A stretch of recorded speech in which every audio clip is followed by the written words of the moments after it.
ಅಲಂಕಾರದ ಮೂಲಕ ಗಣೇಶನ ಸ್ತುತಿ ಮೂಲಕ ಪ್ರಾರಂಭ ಆಯಿತು. ಸಖನಾಗಿ ಅನಿಸ್ತು, ಒಂಥರ ಏನೋ ಖುಷಿ ಅನಿಸ್ತು. ಯಾಕಂದ್ರೆ ಬರೀ ಹೆಣ್ಮಕ್ಳೇ ಸೇರೋದು ಅಂದ್ರೆ ಅದೊಂಥರ ಬಹಳ ಒಂದು ರೀತಿ ಲಕ್ಷ್ಮಿಯರೆಲ್ಲರೂ ಸೇರಿದ ಹಾಗೆ.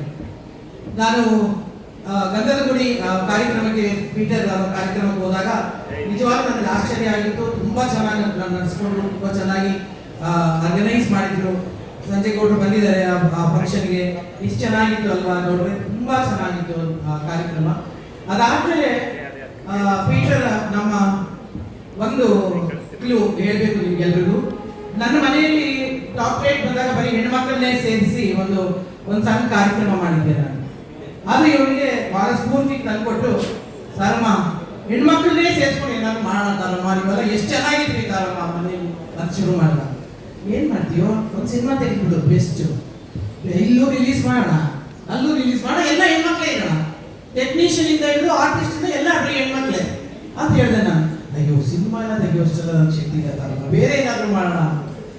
ಈ ತರ ಒಂದು ಸೃಷ್ಟಿಯಾಗಿದ್ದ ಒಂದು ಕಾರ್ಯಕ್ರಮ ಇದೆ. ಅದಕ್ಕೆ ತುಂಬಾ ತುಂಬಾ ಖುಷಿ ಅನಿಸಿದೆ ನನಗೆ.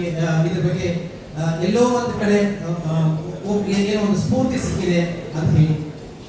ಅದಾದ್ಮೇಲೆ ಇಲ್ಲಿಗೆ ಬಂದ್ಮೇಲೆ ತಿರ್ಗಾ ಯಾರು ಏನು ಹೇಗೆ ಅಂತಂದಾಗ, ಮೊದಲನೇದಾಗಿ ಎಲ್ಲ ಹಿರಿಯ ಕಲಾವಿದರ ಹೆಸರಿನಲ್ಲಿ ಒಂದು ಟೀಮ್ ಅನ್ನ ಮಾಡ್ತೀವಿ ಅಂತ ಹೊರಟಾಗ ಸಖತ್ ಖುಷಿ ಅನಿಸ್ತೀನಿ ಒಂದ್ಸತಿ. ನಿಜವಾಗ್ಲೂ ಶ್ರುತಿ ಇವರೆಲ್ಲರೂ ಹೇಳ್ತಾರೆ, ಪಾರ್ವತಮ್ಮ ಅವರು ಬಂದಾಗ ಬಾ ಏನ್ರಿ ಆ ಹೆಣ್ಮಗಳು ಸಾಧನೆ ಮಾಡದಿರೋದು ಇಲ್ಲಿ ಏನಾದ್ರು ಇದೆಯಾ ಚಿತ್ರರಂಗದಲ್ಲಿ? ಎಲ್ಲಾ ರೀತಿ ಸಾಧನೆ ಮಾಡ್ಬಿಟ್ಟಿದ್ದಾರೆ. ಅವರಿಂದ ಎಷ್ಟು ಟೆಕ್ನಿಷಿಯನ್ಸ್, ಎಷ್ಟು ಆರ್ಟಿಸ್ಟ್, ಎಷ್ಟು ಹೀರೋಯಿನ್ಸ್, ಎಷ್ಟು ಅವರ ಅವರ ಸಂಸ್ಥೆಯಿಂದ ಎಷ್ಟು ಸಿನಿಮಾಗಳು ನಮಗೆ ಕನ್ನಡ ಚಿತ್ರರಂಗಕ್ಕೆ ದೊಡ್ಡ ಶ್ರೀಮಂತಗೊಳಿಸಿತು ಅಂತ. ಮತ್ತೆ ಡಾಕ್ಟರ್ ರಾಜ್ಕುಮಾರ್ ಅವರಂತ ಮೇರು ಪರ್ವತವನ್ನ ನಿಜವಾಗ್ಲೂ ಆಡಿದಂತ ಏಕೈಕ ಮಹಿಳೆ ನಮ್ಮ ಕನ್ನಡ ಚಿತ್ರರಂಗದಲ್ಲಿ ಅಂದ್ರೆ ಪಾರ್ವತಮ್ಮ ರಾಜ್ಕುಮಾರ್. ಆ ತಾಯಿಯ ಹೆಸರಿನಿಂದ ಹಿಡಿದು ಎಲ್ಲ ಕಲಾವಿದರನ್ನ ನೋಡ್ತಿದ್ದಾಗ ಅಯ್ಯೋ ಅನಿಸ್ತಾ ಇತ್ತು. ಆ ಡ್ಯಾನ್ಸರ್ಸ್ ಇಷ್ಟು ಚೆನ್ನಾಗಿ ಡ್ಯಾನ್ಸ್ ಮಾಡಿದ್ರು ಅಂದ್ರೆ ನನಗೆ ಯಪ್ಪ ಅನಿಸ್ಬಿಡ್ತು. ನಾನು ಸಂಜೆಗೌಡ ಇಬ್ರು ಎದ್ದಿಟ್ಕೊಂಡು ಚಪ್ಪಾಳೆ ಕೊಡ್ತೀವಿ ಅದಕ್ಕೆ. ಈ ತರದ ಒಂದು ರೋಮಾಂಚನಕರ ಸೃಷ್ಟಿಗಳು ಮಾಡ್ತಾ. ಹಾಗೆ ಅಪ್ಪಿ ನೀವು ತುಂಬಾ ಚೆನ್ನಾಗಿ ಮಾತಾಡಿದ್ರು. ಬರೀ ಆ ಸಿನಿಮಾದಿಂದ ಬರೀ ಆಟ ಆಡೋದಷ್ಟೇ ಅಲ್ಲ, ಎಲ್ಲರೂ ಸೇರೋದು ಬಹಳ ಮುಖ್ಯ. ಅದ್ರ ಜೊತೆಗೆ ಇವನ ಉದ್ದೇಶ ಇದೆಯಲ್ಲ, ಪೀಟರ್ ಬರೀ ಕಾರ್ಯಕ್ರಮಗಳನ್ನ ಮಾಡೋದು ಅಥವಾ ಅವಾರ್ಡ್ಗಳನ್ನ ಕೊಡೋದು, ಸುಮ್ಮನೆ ಇದನ್ನ ಸೇರಿಸೋದಲ್ಲ. ಅವ್ರು ಕನ್ನಡ ಸಿನಿಮಾಗಳನ್ನ UAE ಪ್ರತಿಯೊಬ್ಬ ಕನ್ನಡಿಗರಿಗೂ ಅದು ಮುಟ್ಬೇಕು, ಸೇರ್ಬೇಕು, ಅವರೆಲ್ಲ ಬರಬೇಕು ಅಂತ ಹೇಳಿ ಕಷ್ಟಪಟ್ಟು ಮಾಡ್ತಾರೆ. ಆ ರೀತಿಯಲ್ಲಿ ಹಲವಾರು ಸಿನಿಮಾಗಳನ್ನ ಅಲ್ಲಿ ಡಿಸ್ಟ್ರಿಬ್ಯೂಟ್ ಮಾಡಿದ್ದಾನೆ, ತಗೊಂಡೋಗಿದ್ದಾನೆ, ತೋರಿಸಿದ್ದಾನೆ. ಹಲವಾರು ಕಲಾವಿದರನ್ನ, ಟೆಕ್ನಿಷಿಯನ್ ಅಲ್ಲಿ ಕರ್ಕೊಂಡೋಗಿ ಸನ್ಮಾನಗಳನ್ನು ಮಾಡಿ ಅವರನ್ನು ಕೂಡ ಪರಿಚಯ ಮಾಡಿಕೊಟ್ಟಿದ್ದಾನೆ.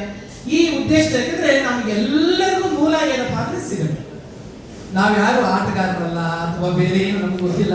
ಸಿನಿಮಾ ಬಿಟ್ಟರೆ ನಮ್ಗೆ ಯಾರು ಏನು ಗೊತ್ತಿಲ್ಲ. ಬಹುಶಃ ನಾವು ಯಾರು ಕೂಡ ಕ್ರಿಕೆಟ್ ನಾನಂತೂ ಆಡಿಲ್ಲ ಕಣಪ್ಪ. ನೀನೇನ್ ಆಡ್ತೀಯ ಅಂತ ಏನಾದ್ರು ಕೇಳಿದ್ರೆ ಗೇಮ್ ಚೇಂಜರು, ಆಲ್ರೌಂಡರು ಏನೋ ಒಂದು ಹೇಳ್ತೀನಿ ಸುಮ್ಮನೆ ಹೆಸರಿಗೆ. ಏನೋ ಒಂದು ಆಲ್ರೌಂಡರ್ ಅಂತ ಹೇಳ್ತಾರೆ.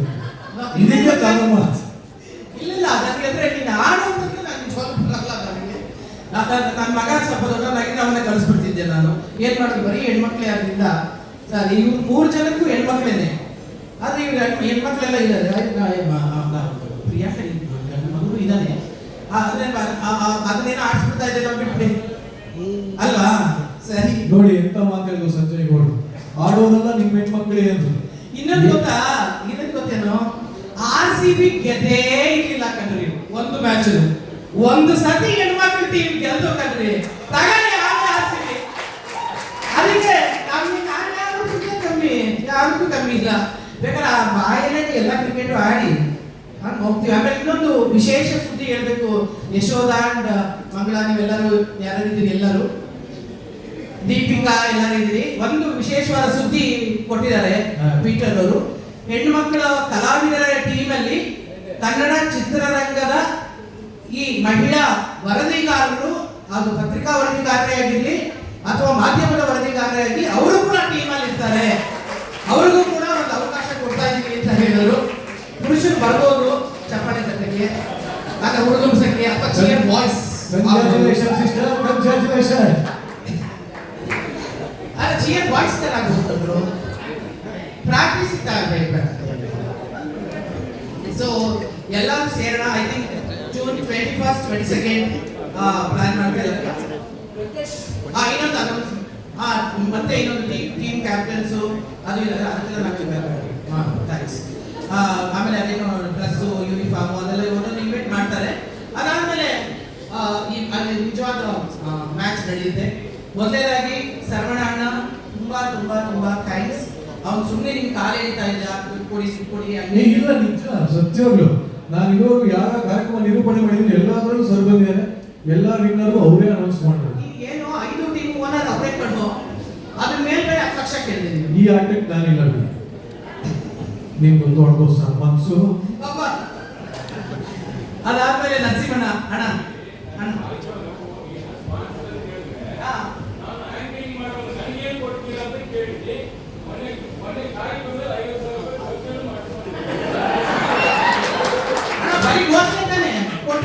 ಸತ್ಯ ಮೈಕ್ ಮೈಕ್ ಇಲ್ಲ ಅವ್ರು ಸುಮ್ಮನೆ ಹೆಂಗೋ ಹೇಳ್ಬಿಟ್ಟು ಏನೋ ಮೇಂಟೈನ್ ನೋಡ್ರಪ್ಪ ಮಾಧ್ಯಮದವ್ರೆ ನೋಡಿ ಅಯ್ಯೋ